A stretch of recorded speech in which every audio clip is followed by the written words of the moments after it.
Wind Studio is a well-known custom mechanical keyboard maker with models like the Wind X98. They've now started a sub-brand called Daring Run. And today we're going to check out the DR70F, which offers a unique switchable layout that allows you to assemble it with the nav and arrow keys on either the right or the left side. It's a pretty interesting concept, so let's walk through the assembly of the DR70F and the advantages of this layout. Before we dive in, I want to mention that Daring Run sent me the DR70F for the purpose of making a review, and I am an affiliate with the US distributor, Divinity, who is going to be handling the US order distribution for the DR70F. I was not paid to make this video, and all opinions shared will be my own. I've also got the full list of international distributors down in the description as well. All right, so before we dive into the assembly here, let's just cover a few basics. This is a custom keyboard kit, and it does not include switches or keycaps. Of course, you can order those separately from your retailer of choice to complete the build, unless you already have some. You'll also need a set of stabilizers. So to complete my build, I'll be using a set of Durock V2 stabilizers, Durock Palm switches, and PBT Fan Spark R2 keycaps, which you see here. Now, the Daring Run website lists the price of the DR70F as $139 for the wired version and $159 for the wireless version. This is the wired-only version. The wireless version will include Bluetooth and a 6400 milliamp hour battery, so that should provide pretty good battery life. They offer customization using the Vile open source web platform, but that information is based on what I have available right now, and I'm recording this a little bit before the DR70F is available to order, so of course check the distributor in your country for all of the specs and the pricing. All right, now let's walk through what's included in the kit as well as the assembly process, and then I'll talk about some pros and cons. The DR70F includes a nice hard shell carrying case with a zipper enclosure, and it's got a few different compartments inside. We've got a compartment here on the top with our parts. So there is our polycarbonate plate. We've got our case foams and our switch pad, and there is our PCB. Now we can undo the Velcro here and take the bottom of the case out. And then we've also got some accessories here. We've got some screws, an Allen key. We've got our silicone pads for our gasket mount. There's our USB-C port. And we're gonna start by putting on our little rubber feet to the bottom of the case. Then we'll open up the case. And so you can see here the PCB can be switched in either the left or the right position for the arrow keys and the nav key area. So now we'll put our switch pad on, and we will start assembling our stabilizers. The stabilizers, just a reminder, don't come with the kit. These are Durock V2 stabilizers that I had. Now we're gonna go ahead and lube all of our stabilizers. Wanna make sure we spread a nice thin layer of Krytox 205 around the stabilizer bars as well as the stabilizers themselves. And we'll test out those stabilizers before we go any further. All right, now we'll install our silicone gasket mounts, and we will put our foam in the bottom of the case, and then we will attach our PCB to our daughter board that was already installed. And we'll seat the PCB down. There we go. Now we'll apply the foam that goes between the PCB and the plate. And this is a little odd. I might be missing something here, but I'm just gonna improvise to make space for the stabilizers there around the space bar. Then we'll go ahead and add our polycarbonate plate on top of that. It is in 3 pieces. And for this assembly, the switches really are the only thing that's holding that polycarbonate plate in place. And our switches go in. Now we'll test out our space bar. Oh, look at that.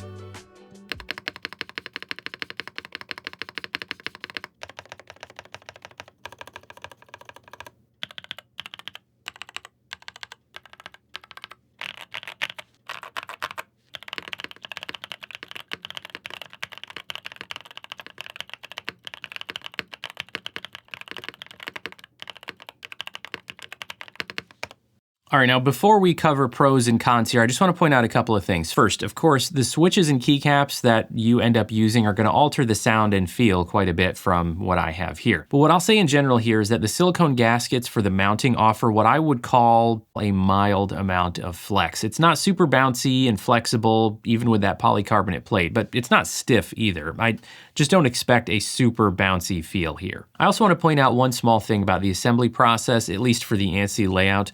When installing the stabilizers for the enter key and the right shift key, I had a little bit of trouble getting those stabilizers to fit in there. They're kind of right on top of each other, and I really had to mess around with them quite a bit to actually get the enter key to get seated properly down onto the PCB. I did eventually get them seated correctly, and this might vary a little bit depending on what stabilizers you actually use, but the space tolerance there is pretty minimal. Now, the last thing I want to point out is that at the time I'm recording this, as I mentioned, the DR70F isn't available on retailer sites to order yet, and I'm not 100% certain of optional features you might be able to buy separately. The Daring Run website mentions two different mounting options. They mention a sandwich mount and a gasket mount. I received the 3-piece polycarbonate plate and gasket mounts, so I'm guessing when you order one, maybe you'll be able to choose between the polycarbonate plate and the solid plate that's not 3 pieces, which would be for the sandwich mount. Okay, now let's cover the pros and cons that I've observed over a week of using the DR70F. And we'll start with the pros. First up, I do like the idea, the concept of being able to assemble this with the nav keys and the arrow keys on either the right or left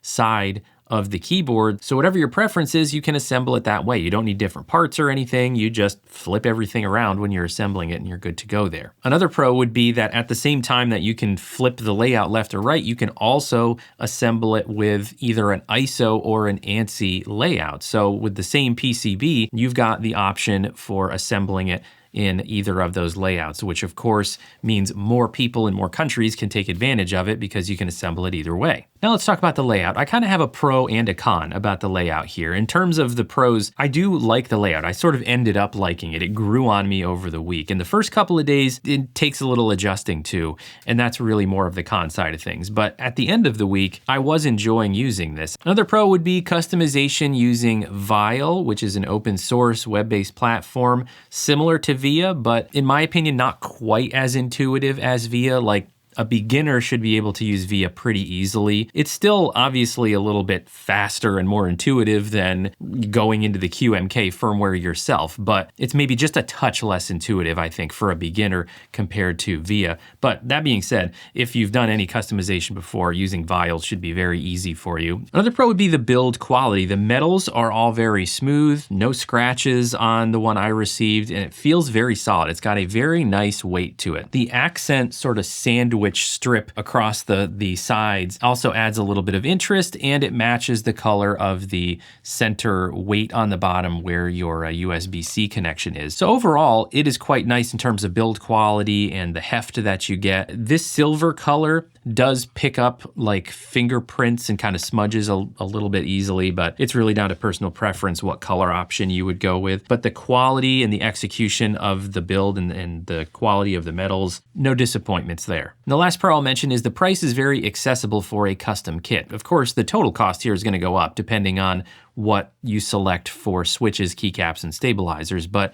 starting at $139 for the wired version of a nice quality custom keyboard kit, that is actually a very accessible price. It's very easy to go out and find custom kits, even for smaller layouts, that are upwards of $200, $250 or more than that, just for the kit without any of the switches or keycaps included. So this is a very fair price. All right, now let's talk about a few cons for the DR70F. Coming back to the layout here, it does take a little bit of getting used to. Now, if you're no stranger to unique layouts beyond the traditional 75% TKL, then this probably will be less of an issue for you. I'm just gonna mention it as a con for anybody that maybe hasn't used more unique layout keyboards before. Now, if you assemble it, as I did, with the arrow keys and the nav cluster on the right side of the keyboard, your custom column is going to be on the left side, of course. And for me, what took a little bit of adjusting to over the first few days was reaching for my left control. I just really wanted to reach for the farthest left corner to grab that left control key, because usually your left control is the bottom left corner. So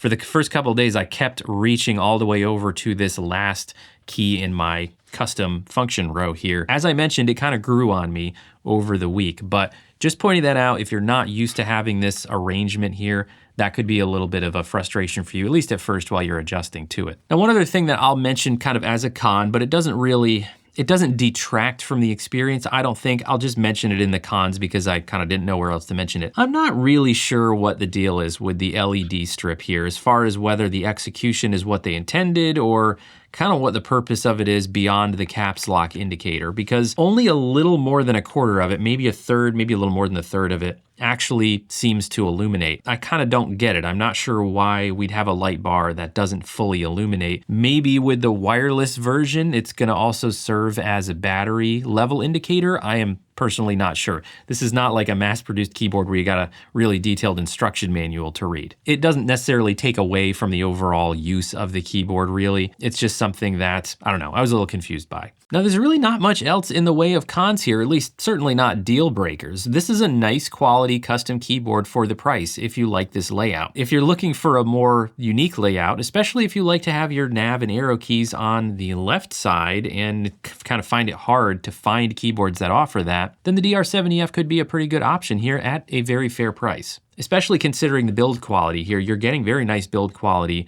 for an accessible price. So that'll do it for this video. If you are interested in the DR70F, check out the links in the description for a distributor in your country. My link to DiviniKey in the US is an affiliate link, but the others are not. Shout out to DiviniKey because I personally have ordered from them several times over the last year and a half or so and have always had good experience. And if you do pick up a DR70F, let me know down in the comments, which side did you assemble the arrow and nav keys on and how are you liking it? Thanks everybody.